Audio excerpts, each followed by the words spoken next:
Here today with Ben Shapiro. Ben and I met about 8 months ago. He came up to Toronto and gave a rousing talk and talk about political correctness at that point, quite a politically pointed political talk. And I got a couple of questions for you.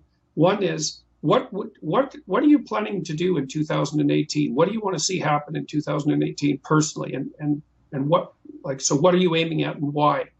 So, I mean, obviously I'm aiming at broadening the reach of the political messages that I espouse and the messages of I think, personal responsibility and virtue that I try to espouse. I'm also working on a book that I'm really interested in right now about the roots of Western civilization. What is that makes for a happier and more fulfilled Western civilization? What generates purpose for a civilization and for individuals, and why it is that we seem to have lost purpose. Because my general theory is that the reason that we're trying to murder each other politically and the reason that we hate each other so much is that there is a purpose-shaped hole in our heart that we are now filling with anger, tribal anger at each other. And I'm trying to trace back, kind of backtrack and say, okay, where did we go wrong? Where was purpose at sort of its high watermark, and why are we now at low ebb? Okay. One of the things that I've found in the discussions that I've had over the last year, especially the public discussions, public lectures, let's say, is that it seems perfectly possible to make a room go silent by speaking to, especially if it's a room full of young men, by speaking to them about responsibility and truth. And this has really staggered me, because those are not obviously saleable messages, especially for someone who's rather cynical about the fundamental nature of human beings. I'm not saying that I am, but if you launched a business plan to the typical observers and said, well, I'm going to base a public movement on the adoption of excess responsibility and the requirement to speak the truth, and that's going to become hyper popular, the probability that people would agree that that's a possibility is pretty much zero.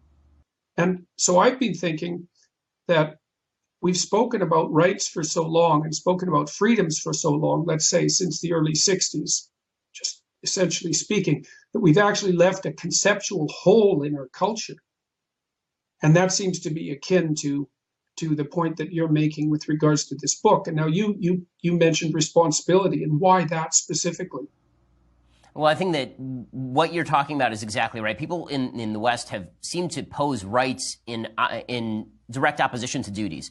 So the American founding particularly was obsessed with this idea of rights and individual rights, but there was also this corresponding idea of duties that's very clear in founding thinking. George Washington talks about duty. Benjamin Franklin talks about duty. The idea was that duty was to be socially generated, not by government, but by society itself, by small communities, by churches, by your family, and that would fill the gap that allowed you to actually have a functioning society of rights. But we seem to have left duty completely behind. Now it's just all about the rights and not about the duty. And what's happened is that that's collapsed in on itself, because a society of only rights and no duties ends up generating duties masquerading as rights, right? Positive rights that are actually not rights at all, that are me imposing a duty on you in order to further my own perception of my rights. And that's, I think, where we've been going. And it's a dark place. And it creates an enormous amount of opposition. I mean, when you say, Jordan, when you talk about the fact that people would not have thought of building a movement on notions of truth and responsibility, that's because I think for a long time people just took it for granted that we all agreed on these things. But there's been an actual forcible counter movement for generations now against both truth and responsibility. The idea is there's no objective truth. It's socially defined. We can make it up as we go along. There's no telos, right? I talk a lot in the new book about a teleological way of thinking, this idea that you actually have a purpose for which you were created, and that it's your job to fulfill that purpose, and that's completely been left by the wayside. So there's no truth. There's no capacity even, right? The scientific materialist worldview actually robs you of the capacity to even change yourself. Right? The studies that I've seen suggest that if you believe in a certain form of determinism, if you believe in hard determinism, you're less likely to go out and actually change your life and make it better because you buy into your own philosophy. And I think that as a society, we've sort of bought into that we're all victims of our own biology, victims of our own race, victims of our own ethnicity or our situation, and there's no way for us to get out of that, so we may as well throw up our hands or at least give the power to the only thing that can change things, which is this massive collective that comes in and is the boot stomping on the human face forever. Well, there's also the strange misapprehension, I think, with regards to the nature of rights, because as far as I can tell, I mean, rights are a multifaceted phenomena, but I think the least metaphysical claim that you can make about rights is that if I have a right then that brings with it a parallel responsibility, not only to myself to act in a manner that is in accordance with that right, whatever that happens to be, but I also have a responsibility, if the right is universal, to act in a certain manner towards you. And so, because there is no difference between rights and responsibilities, fundamentally. They're just the mirror image of one another. Now, that's to say nothing about their potential metaphysical origin, and I don't want to talk about that, but it doesn't seem to me to be logically tenable to have an infinite conversation about rights without having a parallel conversation about responsibility. So there's a logical flaw in it that leaves that gap that needs to be filled. And then the other thing that's occurred to me is that the genuine meaning in life, and I do believe that life has a genuine meaning. I think I can make that claim without even making it metaphysical, although I don't mind the metaphysical addition to it. It seems to me that almost all the things that people find meaningful in life that aren't merely impulsive pleasures, which of course create their own entanglements, have to do with the voluntary adoption of responsibility. So families like that. Okay, so all right, so then, okay, so here's the next question. What do you think it is that's driven our loss of that half of the conversation? What's happened? So I think that this has been basically a 200-year movement that first manifested itself in Europe and is finally reaching American shores about 100 years later, which seems to be the pattern. All the bad stuff from Europe hits Europe about 50 to 100 years before it hits here, and now it comes here. I think that what happened here is that the Enlightenment mentality was built on certain fundamental premises, including the use of human reason, the capacity for free will, and all of that in turn rested on assumptions about the universe, including the idea that the universe has a discoverable design that we can actually find and pursue, and that in doing so we will find happiness. The Aristotelian idea of happiness is very much bound up with the idea of you fulfilling your telos. The Judeo-Christian idea of happiness is you fulfilling God's purpose for you. There is always this idea of a higher purpose that you were seeking, and I think what happened is that the Enlightenment Project, which started off in an attempt really in the 13th century by people like Aquinas and Maimonides to unite religion and science, fell apart when they started to divide the two. Instead of we're seeking the same thing. Religion and science are both seeking a universal truths that can be applicable to our own lives and make us more fulfilled. The project of science became to destroy one pole, to destroy religion. And then by doing that, science almost turned in on itself. Reason almost ate itself. So I think reason basically turned into, okay, we're going to follow to the logical endpoint all of the non-religious bases of human thought. And once you do that, it's very difficult not to fall into a sort of self-refuting trap about human thought. You're just a set of neurons that are firing. Neurons don't have responsibility. Your dog doesn't have responsibility. Do you have responsibility? You are a product of your environment and your biology. Does that carry with it any sort of moral responsibility? You don't have the capacity to choose. If you don't have the capacity to choose, how do you have moral responsibility? I debated Sam Harris on particularly this issue, and I thought that actually the most telling point of the debate and discussion was not anything the two of us said. It was a woman who got up at the very end and said to Sam, I totally agree with you. There's no free will in the hard sense. You can't make there's no choice other than to, right? You will have to do this just driven by your biology and environment. But I have a 5-year-old son. What do you want him, what should I say to him? And Sam basically said lie. Right? Sam basically said, well, tell him that he's capable of making a choice. And that's the truth about civilization. Either you believe that's a lie and you're actively engaging in Plato's good lie, basically, or you have to believe in free will. And I don't think the capacity to choose and the capacity to self-better is a lie. I think that people do have the capacity to do that. I think even Sam believes that, but he refuses to acknowledge it because otherwise I don't think he would be in the educational position that he is, right? He spends his life trying to educate people. So it's all weird. I mean, I actually said in the discussion, why are we all in this auditorium? We were just sort of predestined by the universe to be in this auditorium at a certain time. Like, do you feel fulfilled by that? If so, you really have no choice in the matter. Well, one of the things that's always bothered me about the new atheist types and the hyper-rationalists is that as far as I can tell, their conduct is full of performative contradictions. They say they believe certain things, but they don't act that way. And my sense, because I'm an existentialist at heart, is that what you believe is what you act out. What you say might be in accordance with that, and it might not. But there's no reason to assume that your beliefs are transparent to yourself, regardless of your claims. And so I also don't see any evidence whatsoever that a society can exist that functions over any reasonable period of time in any reasonable manner without predicating itself on the belief that people are both capable of free will and that they're responsible. And so the fact that it seems to be impossible to build a functioning society, or even functioning dyadic relationships for that matter, in the absence of the presupposition of free will and the capacity for voluntary change, indicates to me some evidence for the existence of those capacities. And you have to be a staggeringly cynical person to think that, no, we just have to believe that that's true, even though it's a lie, and predicate our cultures on that. I mean, that's, first of all, I think it's a weak claim. I don't think that it's also not the rock upon which you want to found your culture. So one of the things that struck me about the mythological stories that I've immersed myself in is that there's always three prime characters in a mythological story. There's culture, right? So that's the great father, let's say, in his many mythological guises. And there's nature, that's the great mother. And so you could say that that's the biology and society of the modern scientist. But then there's the independent individual as a causal force who has a nature that enables choice and free will and all of those things. And that independent third factor is something like the logos that gives rise to being at the beginning of time, right? That calls order forth out of chaos. And the fact that we can't account for that scientifically, although I don't think we can deny it either, doesn't mean that it doesn't exist. Yeah, I totally agree with that. And of course, I enjoy maps of meaning, so I'm pretty familiar with the terminology that you use because I've read your book. But I think that there's this idea that you can find meaning in a meaningless universe, that we're just meatballs wandering through space with a little bit of sentience, understanding that we are meatballs wandering through space. I have a hard time building any sort of system on that. And the refusal of the new atheists to even recognize that the morality that they promulgate, right, the rip that they have on religion typically is that religion is barbaric and backwards and promulgates all sorts of horrible moral values with which they disagree. And what they refuse to acknowledge is that their moral values are predicated within that system.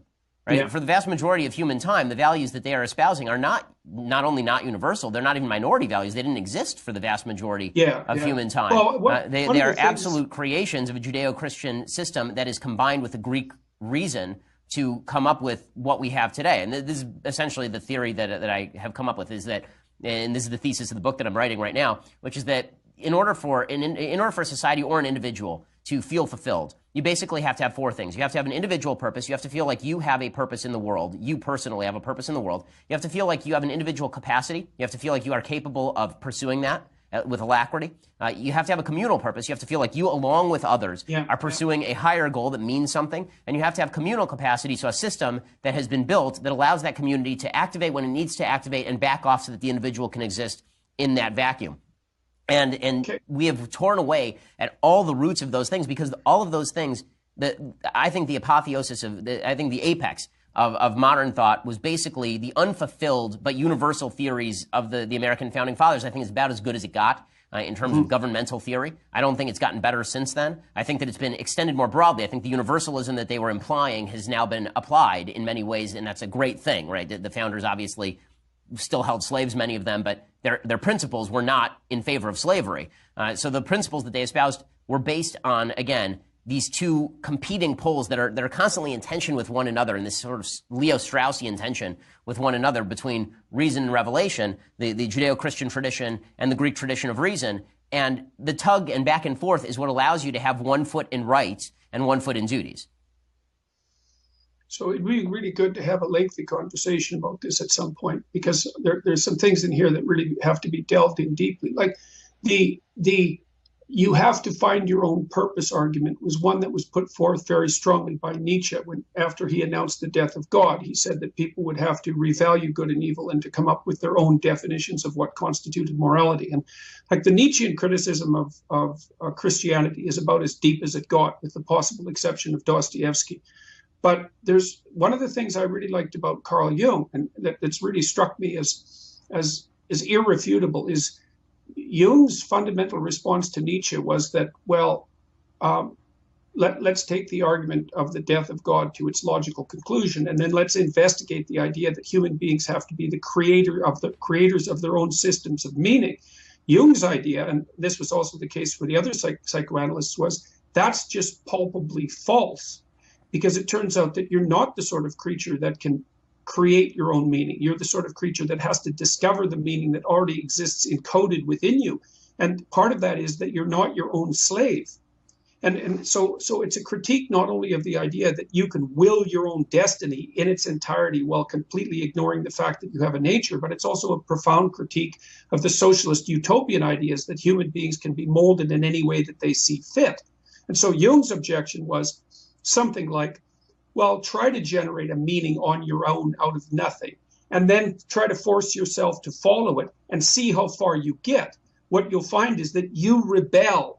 Your own nature rebels in every possible way against the arbitrary imposition of a certain of just any old moral framework on the manner in which you're going to conduct yourself. And so, yeah, I think it's such a deep critique, and I think that it's so telling, because what we've come up with is the substitute for what you're talking about, which is this acknowledgement that there is a universal purpose that we ought to be aspiring to discover, that it's actually out there. There's a purpose out there, and it's our job to uncover it as opposed to self-creating it. That is a really deep divide in America, I think, in the West generally, because what people have said is, okay, we finally realized that we do need this thing called purpose, right? We can't just be hedonists all the time. Drugs and sex aren't going to cut it. We're actually going to need to come up with some purpose. Yeah, they're hydras. Right, but we're not going to be able to. But at the same time, we don't want a government or a society or a church or a community forcing down its universal perception of values on us. And so therefore our happy medium is going to be, you define your own freedom, you define your own rights, and you define your own view of the universe. Well, that is always going to just devolve into this pathetic sort of solipsism that can never be escaped from, and doesn't provide happiness anyway. I mean, the people who quote unquote define their own meaning are some of the least happy people that you will ever meet, because they don't believe that they're in consonance with anything larger. If you're looking into yourself, right, yourself is not that big. There's not that much there, right? There has to be something beyond you, whether you find it in God or whether you find it in a community or in nature. There has to be something that speaks to you beyond the guts that exist inside you, or you're just examining your own intestines. I think, too, that you can make a strong scientific case, and this is something I never got to in my discussions with Sam Harris, is you can make a strong scientific case for the reality of meaning let's just call it for the reality of meaning. You might think about it as a psychological reality, but you can think about it as a metaphysical or a biological reality too, because as far as I can tell, and there's good neurological evidence for this, your brain is adapted to two modes of being. And one mode of being is that mode that obtains when you're where you know what you're doing and you know what's going on. So you could call that explored territory, let's say. And there's another mode of being that is that which obtains when you don't know what's going on, when you're in unexplored territory. You could say, well, animals since the beginning of time have adapted to some combination of explored and unexplored territory. And that's roughly akin to known and unknown, which I think is what's symbolized in the yin-yang symbol. And as far as I can tell, the sense of meaning that people experience that's spontaneous and deep is an indication that they're functioning well in explored territory, but simultaneously increasing their capacity to deal with unexplored territory. So it's like the zone of proximal development, or even the flow states that Csikszentmihalyi has talked about. But see, the best thing to be is where things are going well for you, but also where you're expanding the capacity of things to go well for you simultaneously. And then you can add to that the fact that that's not going to be solipsistic, because we live in a social world. If I'm pursuing something that's deeply meaningful, then if things are constructed fortunately, then I'm going to be pursuing something that's very good for me now, and me later, and me deep into the future. At the same time, I'm pursuing something that's good for you now, and you later, and you deep into the future. And I believe that sense of deep engagement that envelops people in fortunate periods of their lives is actually a neurological signal that the layers of being are stacked on top of one another properly, and that you're oriented properly within them. And that see, to me, I've often thought that the most real thing is pain. And then you might say, well, if there's an antidote to pain, that would be something that would be even more real than pain. And it seems to me that the sense of meaning that I'm talking about here, that's associated with this sense of ultimate responsibility, is an antidote to pain, and therefore is something that's most real. I don't see anything. You can make a metaphysical claim about that, and that's perfectly reasonable, but you don't have to. You can make a bloody hardcore scientific claim for that, and I think it's extremely difficult to refute. Why wouldn't we have?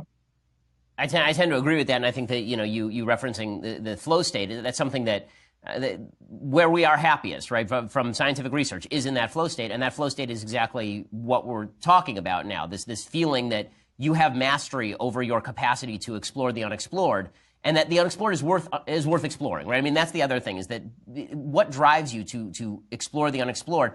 It's not just that you get up in the morning and you feel like wandering outside into the forest. There's some of that, but I think some of it is that you feel like there's an actual necessity for you as a human being to do that. There's a moral duty for you to try and conquer new worlds. And adding the moral layer, the moral impetus on top of, I just have a decision to go out and explore unexplored territory, is what I think allows civilization to create rather than destroy. And I've talked a lot on my show about male toxicity, what people have the toxic masculinity and all this nonsense. Yeah. And the binary nature, I think, of human beings, particularly men, is that men, because I have a little boy who's a year and a half old, and he's either building a stack of blocks or he's destroying the stack of blocks. There is no in between. And so if you're exploring unexplored territory, there are only two ways to deal with that. One is to actually take a fire and set it in the unexplored territory, or the other is to cultivate that unexplored territory. And adding that moral layer of, it's your job to forge out into the universe and make that cultivated territory, to bring that into the known. That adding that moral dimension is, I think, what both the Greeks and Judeo-Christian tradition are about. Now, I think it's more Greek than it is Judeo-Christian, but the idea that there is a God worth exploring and that God has reached down to man and uplifted him is I think, relevant to Judeo-Christian religion and is really the essence of Judeo-Christian religion. If you look at polytheism, that notion that you're out there to try and understand God, it doesn't exist in polytheistic religion. The notion that you're supposed to look beyond you're supposed to look beyond yourself to a broader understanding of the universe. No, you were subject to forces in the universe, right? And those were represented by the different gods. Not this idea that there's a universal system that's at least partially knowable, that if you spend your life trying to investigate and live in consonance with, you will be happier. That's a lot closer to the Greek system, which is why you end up with this common idea of the logos that you talk about being in the book of John, but also really springing from Greek thought. I mean, that's the idea there. Right. Yes, it's an unbelievably brilliant synthesis. Now, you touched on the idea of cultivation, so I wanted to ask you about that. I'm going to Amsterdam to talk to this event sponsored by a group called the Dutch Lion, and that's going to happen January 19th. And we've got about 2,000 people attending this event, and it's going to be a national discussion about Dutch and European identity and immigration. And so, in principle, it could be a big deal. And one of the things I've been meditating on is what it is that Western civilization got right. And so the first thing I think is that we got the idea of the logos right. That's a big deal, the sovereignty of the individual and the sovereignty and the necessity for respect of the capacity of the exploring individual to conquer new territory and make it habitable. We got that right. And so, and I mean fundamentally right. But then that seems also to me to tie interestingly into the idea of property rights, because the fundamental Marxist claim, there's a number of them, but one of the most fundamental claims is that property is in some sense theft. And so that might even mean the property that you accrued as a consequence of being successful. And I think it might be worth giving the devil his due and say, well, are there conditions under which my occupation of a space to the exclusion of you isn't merely theft? And the idea of cultivation, I think, is exactly the right answer to that, is that the point is for each of us to allow the other to occupy a particular place and time in the hopes that we'll each take care of it for our own benefit and for the benefit of others. And then what happens is that everyone wins. Yeah, and this is a very obviously Lockean idea, right? This is Locke's idea of what makes property worthwhile and property rights worthwhile, is you mixed your labor with the land and you cultivated it, which is why Locke specifically talks about the notion of adverse possession, right? If I own a piece of property and I just decide to leave it trashed somewhere, and then someone comes in and cultivates the property, even though I own the property, I should have a good legal case to actually make against that owner because I'm not cultivating the property. The idea being that cultivation and use of the land is actually your individual duty. It's your individual duty, right. And it's also your communal duty. So I think that the moral legitimacy of property rights is, in Locke's thought particularly, is very much tied to cultivation and your personal stake in what you've done with the property that you own. Again, it's exactly your point that there's a mix of rights and duties. Property rights are linked to duties. It's not just property that you own. Okay, so maybe we can close with this. the idea of a garden is very interesting to me. And of course, the natural environment of the human being is the garden, according to Genesis, right? It's the Garden of Eden. And I thought for a long time, well, why is it a garden? And the answer to that is that a garden is the optimal juxtaposition of nature and culture, right? So a garden is nature blooming of its own accord, but tended very carefully. And so then the rule would be something like you're allowed to own something. You have the right to own something. You have the privilege to own something if what you're doing is transforming it into a bountiful garden. Yeah, I think that's exactly right. I think that's true. Okay. And I think that's true in every area of a successful life. It's true with how you raise your children. Yeah. You lose the right to raise your children properly if you're raising your children improperly. I think it's true of marriage. Marriages break down when you don't cultivate. Cultivation is the ultimate human need is cultivation. And when we cultivate, whether it's in the realm of knowledge or science or whether it's in the realm of religion and relationships, then we are happier. And when we don't cultivate and when we deprive ourselves of the capacity and both the capacity and the purpose of cultivation, then everything falls into anarchy. Then just through entropy, everything will fall apart, I think. Okay. So the right objection to privilege is cultivation. It's like, I'm not privileged, I'm cultivating. I like that. I like that a lot. Yeah, well, it's necessary to get to grip these things by the neck, And so, okay, that's good. Well, look, thanks very much for talking to me. I hope we get a chance to talk again in the relatively near future because there's some things we could really sort out, I think. That'd be great. I'd really appreciate it. I'm a big fan of all your work, obviously. Yeah, feelings mutual. Thanks so much. Good talking to you. Happy New Year, eh?